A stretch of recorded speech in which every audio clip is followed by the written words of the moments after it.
Alors voilà, bonjour mes chers amis. Donc Be'ezrat Hashem, on va lire cette semaine la parashat Ki Tavo. Quelle belle paracha. Mais je dis toujours ça, toute la Torah est belle.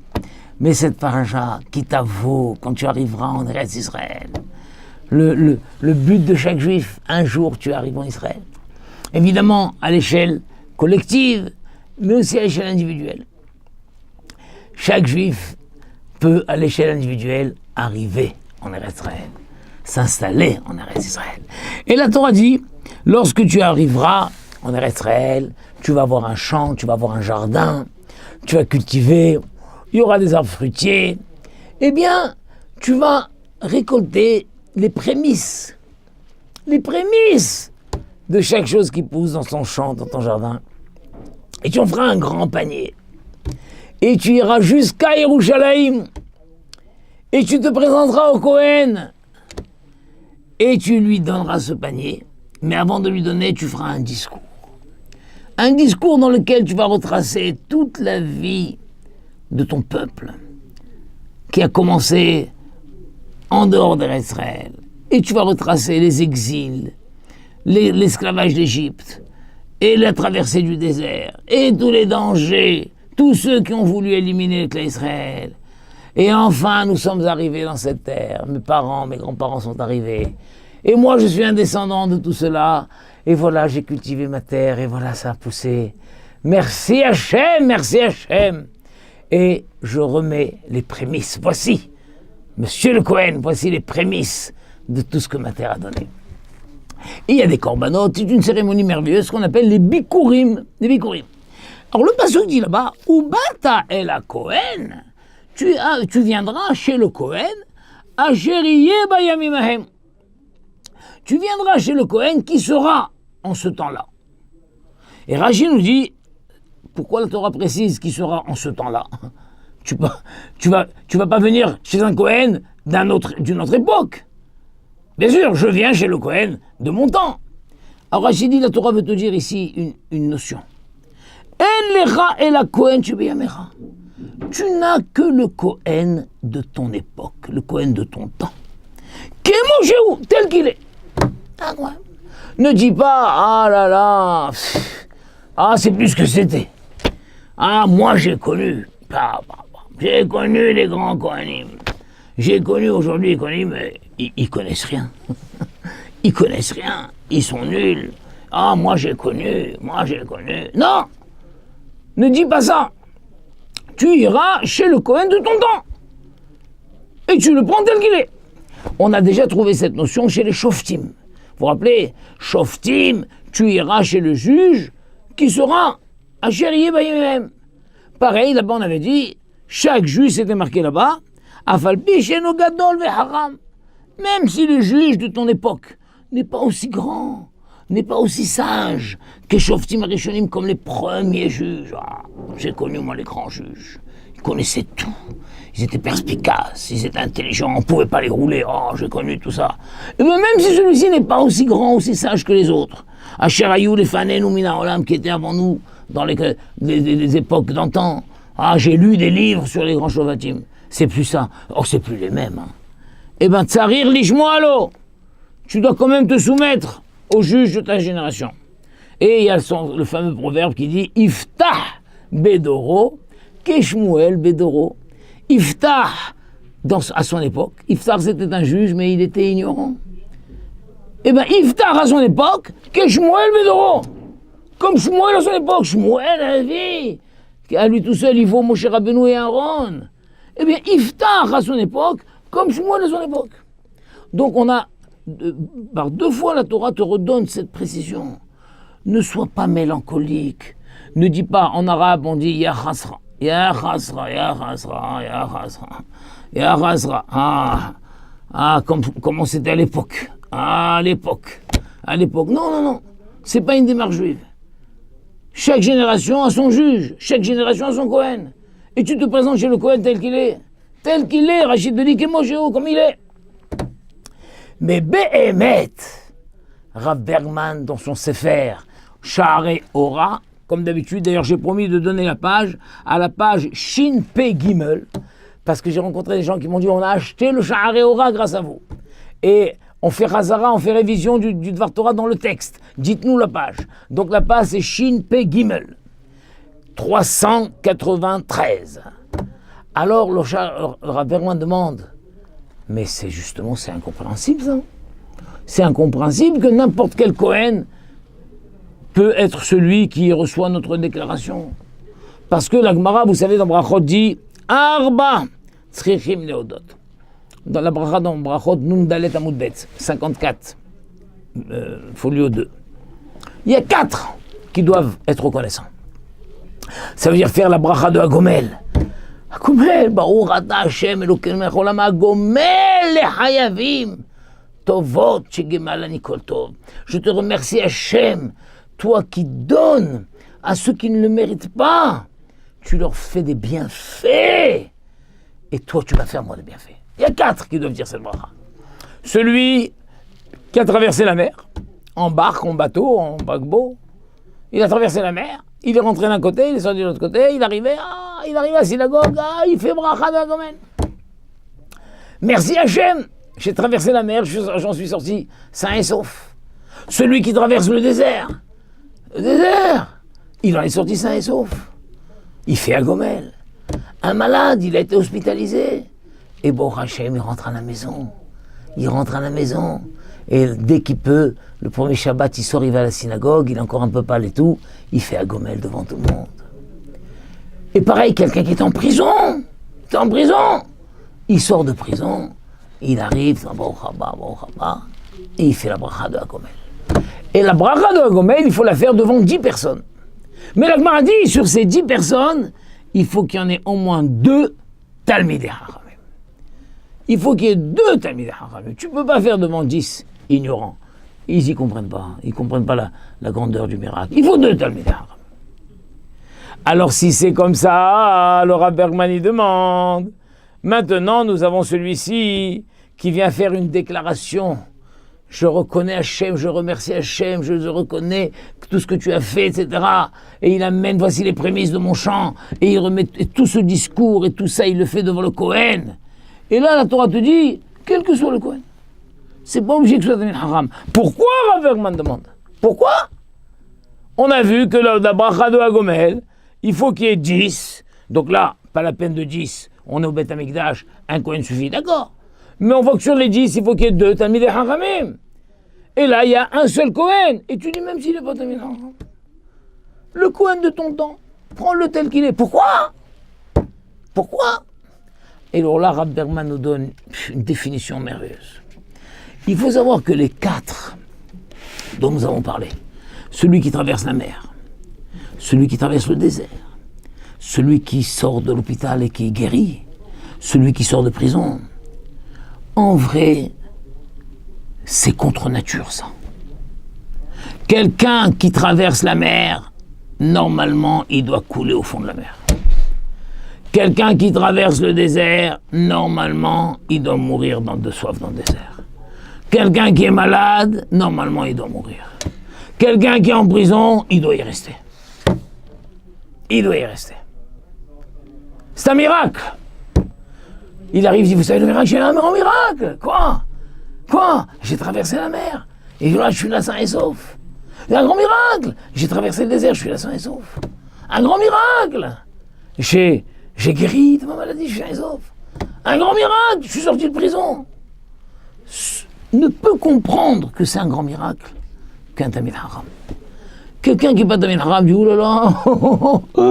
là là, tu t'emballes pour rien. Qu'est-ce qu'il y a, tu sais, aujourd'hui, avec les bateaux qui existent, tout ça et tout, les radars, etc. C'est aucun miracle, c'est normal. C'est normal, manquerait plus que ça. C'est normal, on traverse la mer, hein. Pareil, le désert, évidemment, c'est plus ce que c'était, c'est tout. Et même malade, heureusement, tu sais que la plupart des malades guérissent, hein. Pareil, prison, t'as eu pour 10 ans de prison, tu sors de prison, c'est normal. C'est normal. Seul un Talmidei Chacham qui est complètement attaché avec Hachem tout le temps, il sait qu'il n'y a rien de normal. Rien de normal. Au contraire, le normal, c'est de couler dans la mer. Le normal, c'est de se perdre dans le désert et de mourir de soif. Le normal, c'est de mourir de sa maladie. Le normal, c'est de croupir en prison jusqu'à la fin de ses jours. Incroyable. Même parmi vous, il y en a qui disent non, c'est exagéré, bravo. Mais les Talmidei Haramim sont en train de comprendre ce que je dis. Il n'y a rien de normal, rien de naturel, tout est miraculeux. Le Rambam, il y a ce fameux Rambam extraordinaire. Le Ramban Nachmanide, dans la fin de Parashat Bo, il dit comme ça. Umin anissim agdolim amefursamim. En partant des miracles, des grands miracles connus, les grands miracles connus, Adam modé benissim anisarim. Un homme arrive à reconnaître les miracles cachés. Les grands miracles sont un tremplin, un vecteur pour nous aider. Là, c'est un miracle. L'ouverture de la mer Rouge, c'est un miracle. À partir de ces miracles-là, sers-toi-en comme un tremplin pour arriver à reconnaître et à déceler et à remercier pour les miracles cachés.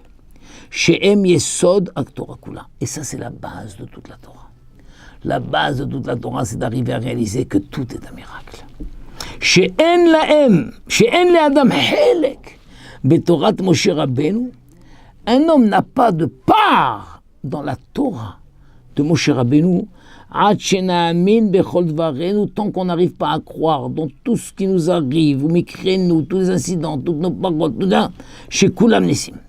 Tant que je n'arrive pas à réaliser une fois pour toutes que tout est miracle. Tout est miracle. Je suis dans un canyon en train de consommer un dessert et je tombe sur une personne que je désirais voir. Je me dis, mais comment je vais la rencontrer? Et je tombe sur elle. C'est toujours comme ça, hein, on rencontre des gens. C'est un miracle. Que je l'ai rencontré juste ce jour-là, à ce moment-là, et tout, c'est un miracle.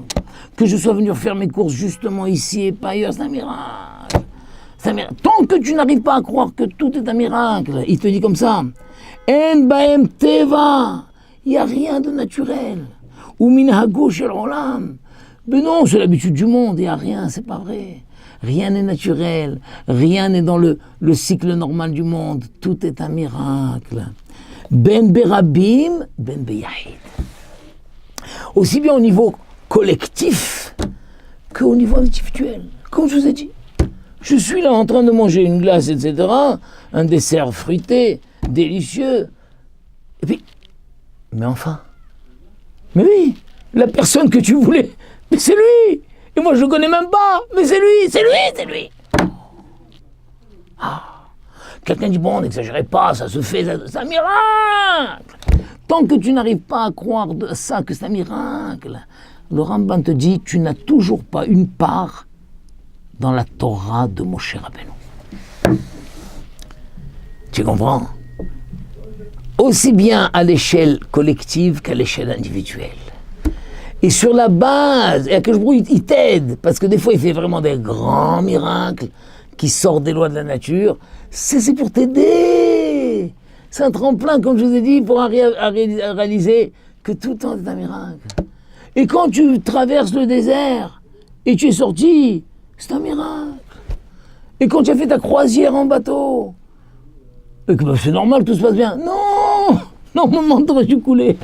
C'est un miracle. Il n'y a que Kadosh Baruch Hu, il n'y a qu'un Talmid Chacham qui comprend ça.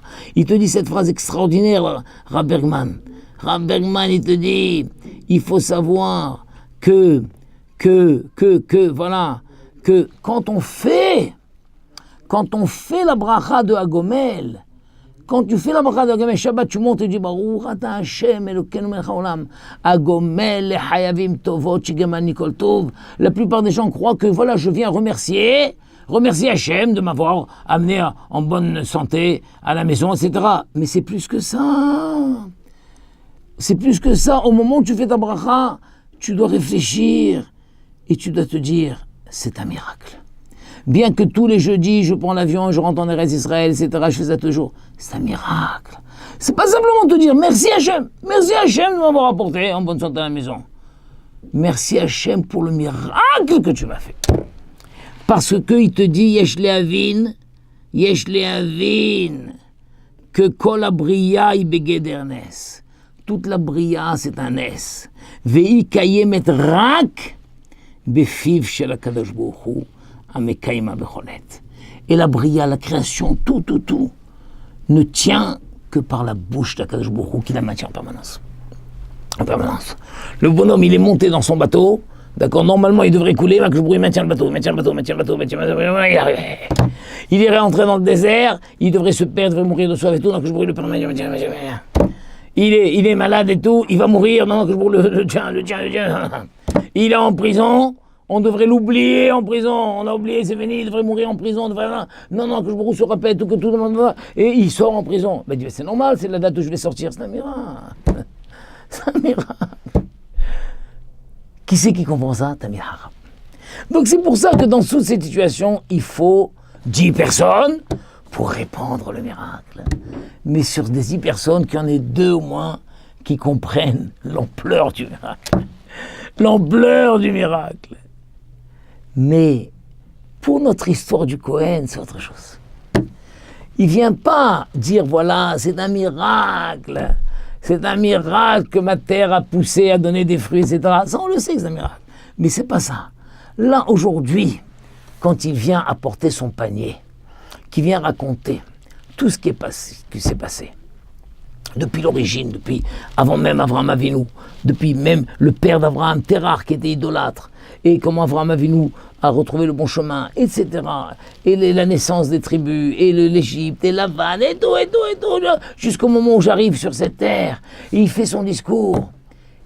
La portée de ce discours, la raison de ce discours, n'est pas pour remercier sur tous les miracles qu'il y a eu. Non. C'est pour dire, je reconnais qu'il y a un maître sur cette terre. Il y a un maître sur cette terre. Cette terre, cet univers, c'est lui qui a guidé toute l'histoire. Et je suis arrivé dans ce jardin. Et le maître de ce jardin, le maître de ce champ, c'est Hachem. Et je viens remettre à Hachem les prémices de ses fruits. Donc là, c'est différent, c'est reconnaître. Je dois déclarer à quelqu'un, je suis conscient que le patron, c'est Hachem. Je suis conscient de ce qu'on appelle le Baal HaBayit. Le Baal HaBayit, c'est Hachem. Et en vrai, ici, c'est pas une reconnaissance sur le miracle. Il s'agit d'associer quelqu'un à cette prise de conscience. Je suis conscient que le patron, c'est Hachem. Et le Kohen, ici, ne joue pas le même rôle que le Tamid Haram. Là-bas, le Tamid Haram, il joue le rôle de celui qui dit, mais tu comprends à quel point c'est un miracle. Tu comprends à quel point c'est un miracle. Ici, le Kohen, c'est quelqu'un qui dit, oui, tu as raison, il y a un patron sur cette terre. Je m'associe à toi. Et c'est pour ça qu'une fois qu'il a fait le discours, le Kohen lui dit, donne-moi ton panier. Oui, tu as raison. Tu as amené le panier au patron. Oui, je suis avec toi. Le Kohen ici, c'est celui qui s'associe avec celui qui apporte. Il y a celui qui apporte et celui qui reçoit. Et tous les deux, on s'associe sur cette déclaration, cette prise de conscience que le patron, c'est Hachem. Et ça, Rabbi Bergman dit, chaque juif doit arriver à ça. Chaque juif doit arriver à ça, que le patron, c'est Hachem. Qu'il soit Tamid Haram ou qu'il soit pas Tamid Haram. C'est pour ça que la Torah dit, va chez le Kohen et prends-le tel qu'il est. Même s'il n'est pas Tamid Haram, même s'il est Amaretz, parce que ça c'est un niveau basique où tout le monde doit y arriver. Comprendre que même ce qui est naturel est un miracle, ça, il faut une certaine profondeur. Et seul le Tamid Haram, il arrive à ça. Mais comprendre que le Baal HaBayit, le maître dans ce monde, le maître sur cette terre, le maître sur mon champ, le maître sur mon jardin, c'est Hachem. Ça, chaque juif doit y arriver. Alors associe, tu prends un autre juif et tu dis, voilà, je veux t'associer à ma déclaration que je suis conscient que le maître, c'est Hachem. Et en l'occurrence, qui c'est que tu associes? Le Kohen qui est en face de toi. Et donc c'est pour ça, prends-le tel qu'il est, ce Kohen. Et une fois que tu as fait le discours, tu lui donnes le panier. Vous vous rendez compte comme c'est beau? À chacun de nous. Chacun de nous. Il y a un niveau où nous échappons à des miracles, etc. Alors il nous appartient de réfléchir et de réaliser que même si ça t'apparaît naturel, en vrai c'est un miracle. Il y a un autre niveau de prendre conscience au quotidien que le patron c'est Hachem. Tout est à lui. Et ça, c'est un niveau basique où chaque juif doit arriver à ça. C'est beau mes enfants. Voilà. Beracha ve'atzlacha, beracha ve'atzlacha. Atzlacha mes enfants. Un bon retour à la maison.